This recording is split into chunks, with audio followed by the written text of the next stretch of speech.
A Wizard Tower. Return of Gelu review.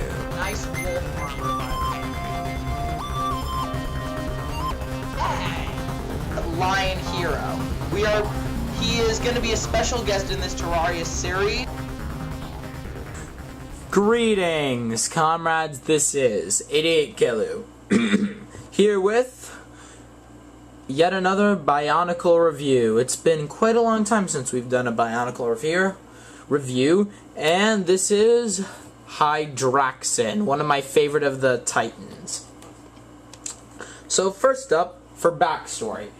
Hydraxon originally was a member of the Order of Matanui, which was created around the same time as the Brotherhood of Makuta. The Order of Matanui was a secret service created to serve the spirit of Matanui.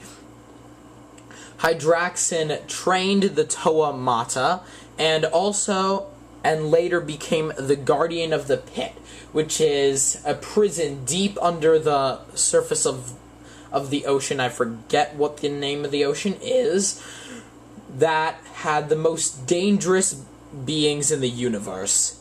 For some reason, the Baraki. I don't know. I mean, their powers are extremely great, but I wouldn't say that they're the strongest in the universe. Anyway, during the Great Cataclysm, Hydraxon was killed by Takadox, and when the Mask of Life was once again plunged into the depths of the ocean, later followed by the Toamari, it was found by Dekar, Matoran, who lived down in the depths.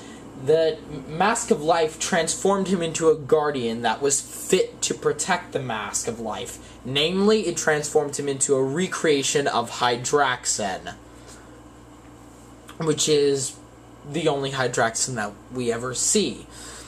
So, now on to the review.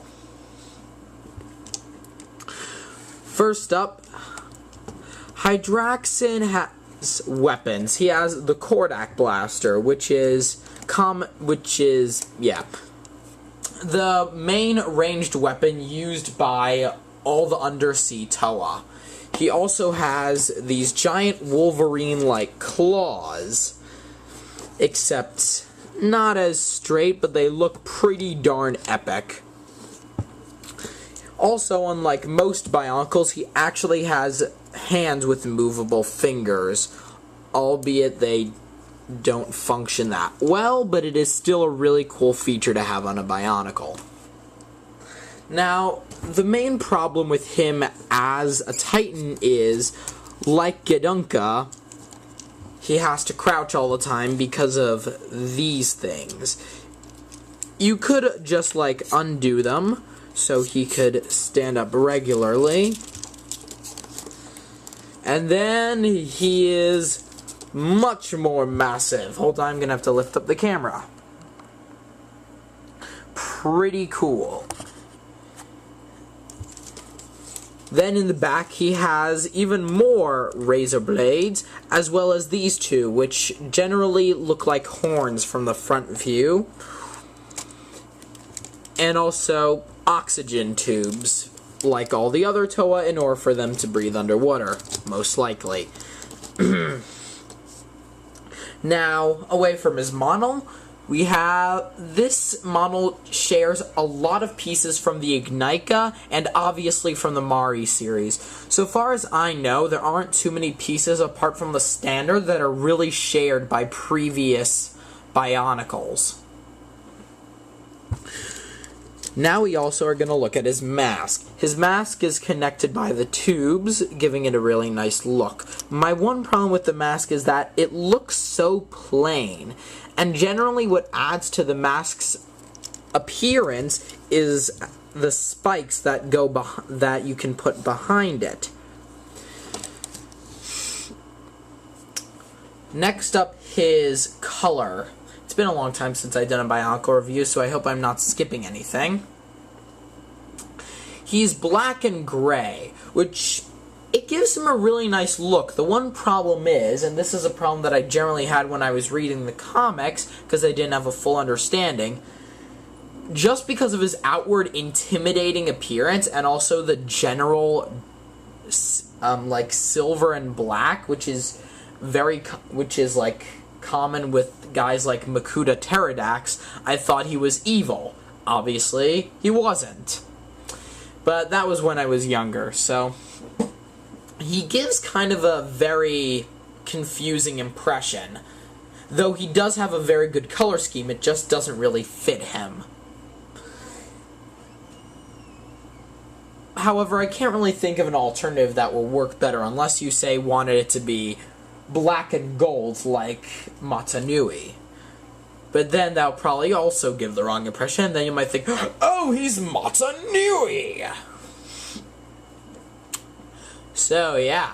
And then we have posability. His posability is extremely limited unless you take off these things. Once you do, the main limitations is that his arm can't move backwards any further than this, but you can still make some nice poses with it. And also, I think it's pretty cool that they attached the Kordak blaster to the back of his hand, making it seem much more like a gauntlet than like the other ones who have it more as a handheld machine gun. What I would think would also be pretty cool is if he could come with some other type of weapon that he could hold in his hands, like his actual hands. So if he, per se, had a staff, I think that would work very well, especially considering that he was originally part of, I think, the Hand of Akar, which also had the Staff of Akar. Big Bionicle lore there, I don't really want to go into it right now. So overall, I think Hydraxon is a very nice Titan. Obviously, I've seen much better one. I've seen better ones, like I think Sidorak is a better Titan, but he still is pretty cool, and he's very original. He for his design, except for Gedonka's legs, which, if anything, is a problem, more of a hindrance than a help. So I think he really only has two problems: his leg mechanism and just the outward plainness of his mask. So I think I'm gonna give him an 8. So yeah, guys, thanks again for watching. I hope you enjoyed. Please don't forget to comment, rate, and subscribe.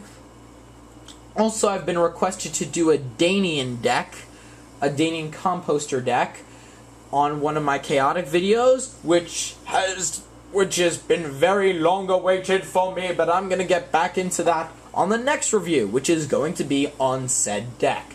So yeah, guys, thanks again for watching. Goodbye.